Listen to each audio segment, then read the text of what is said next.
Hey, I'm Chris Harvey. I'm District Chief of the South Spartanburg Fire District. I'm over personnel development, also the Chief of B Shift. So a little bit about our fire department. The South Spartanburg Fire District is a consolidated fire department, formerly of Croft and Roebuck in the upstate of South Carolina. We cover 44 square miles of suburban and rural areas, part of which is a large contingent of tank farms and petrochemical industry along our 295 corridor in the Croft community.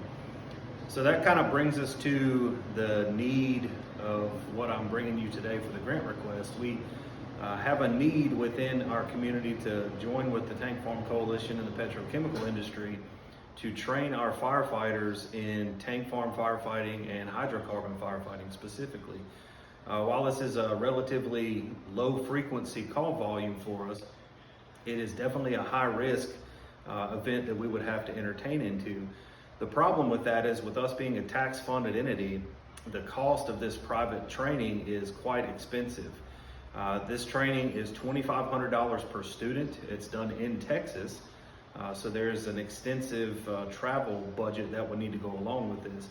What I'm asking for on this grant funding is $37,500, and that just covers the $2,500 per student for 15 students, which is half of our department. That will be 5 people per shift that we would rotate through and send to Texas for the hydrocarbons and petrochemical tank farm firefighting at Williams Fire and Hazard Control. The reason why we need this and the justification is, several years ago, the state's General Assembly passed Act 388, which limited us from increasing our funding to fund things like this. It pretty much bound our funding to nothing but CPI plus growth of the community. Our community is growing at about 9 to 9.5% right now, but previous years has been 0.5 to 0.75%, which is not able to sustain the funding that we need for this.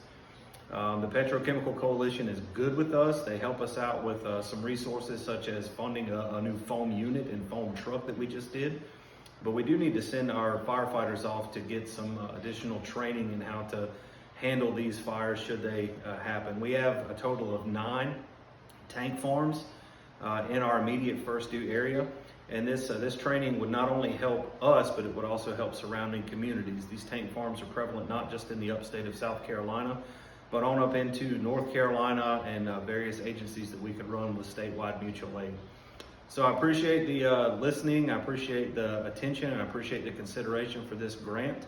I look forward to hearing back from you on the $37,500 grant request for Williams Fire and Hazard Control to send 15 students for hydrocarbon and petrochemical fire training. Thank you.